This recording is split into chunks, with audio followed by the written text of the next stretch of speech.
Hello everybody, my name is Burnage and this is my review for Action Fighter for the Sega Master System.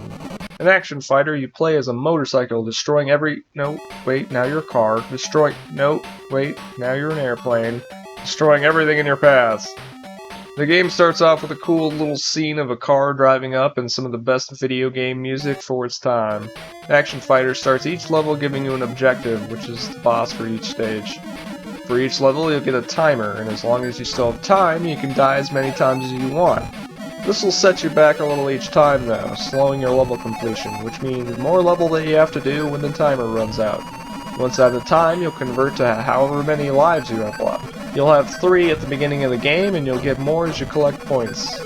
You start the first stage as a motorcycle that shoots bullets, and as you murder all the innocent civilians driving along the road, you'll find parts in the forms of letters. The car is much more durable as it can drive into motorcycles to send them flying, and it will just bounce off cars, which you might survive as long as you aren't run off the road. The motorcycle will bounce off other motorcycles, and will just explode when it hits the back of the car. You can switch back to the motorcycle by pressing both A and B at the same time, but I don't think that's ever a good idea. Maybe it would help ever so slightly against the second boss, but that's the easiest one in the game in my opinion, so I never bothered to try it. Once you collect parts E and F, you'll get wings attached to your car, and at the nearest bridge, you'll take off into the sky to continue your mission in the air against jets, helicopters, and evil empty life rafts. As you play, you'll get several power-ups that differ for land and air. On the ground, you'll get increasingly better power-ups every time you drive into the back of the Sega truck, assuming you make it into the back of the Sega truck. Every now and then, I would just hit the back and die, and I don't know why that happens. First time you enter the truck, you'll get missiles. These kill enemies in a hit, and it's the only power-up that you keep between the air and the ground phases.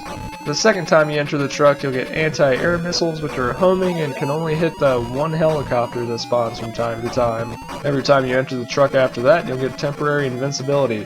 You still die if you drive off the road, but you'll blow up any vehicle that touches you. In the air, you get certain power-ups depending on which enemies you kill. The higher level mission, the more of that enemy you need to kill to get the power-up. So I'm just going to list the level 1 requirements. Killing 2 full groups of enemy gliders will give you the missile power-up, just like the car gets. Killing 10 total jets will give you a speed power-up, which is great for dodging bullets, but will make it a lot harder to hit your ground targets with your bombs, which means harder bosses in my opinion. Killing 1 evil empty life raft will give you a power-up to blow all enemies on the screen. Good luck doing that though, the life raft will juke your bombs like a crazed football running back. If you collect enough flags, you'll get a free life, or 200 seconds added to the clock if you have any time left. I don't know how many it takes for this because it takes a lot and it's really hard to get with all the enemies trying to kill you as you pick them up. Also note that anytime you die, any of the counts you've been working on reset and you lose your current power-ups. If you killed 9 planes and then died, you gotta kill 10 total more before you can get the speed power-up. However, this doesn't seem to apply to flags. And that pretty much sums it up. This game is super hectic and a lot of times will feel really unfair. Starting out, you'll die a lot to things that seem totally unavoidable, but as you learn and get better at the game, you'll develop strategies to survive. There are a couple things that are super annoying even after a lot of playtime though.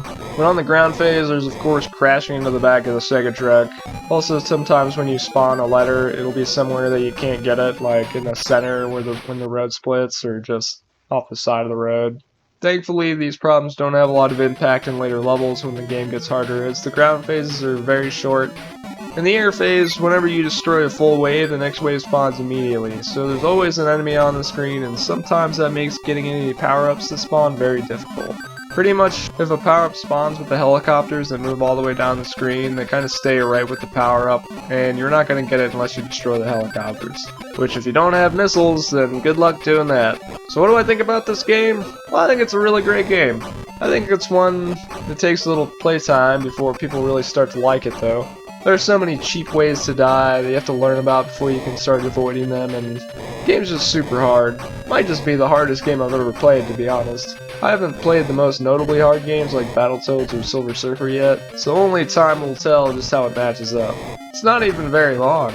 There's only 5 levels, which means only 5 bosses, but each one's pretty formidable and will take some time learning and strategizing to take down.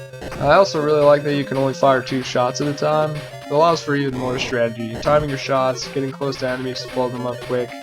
instead of just the usual spam the fire button like so many games of the same genre.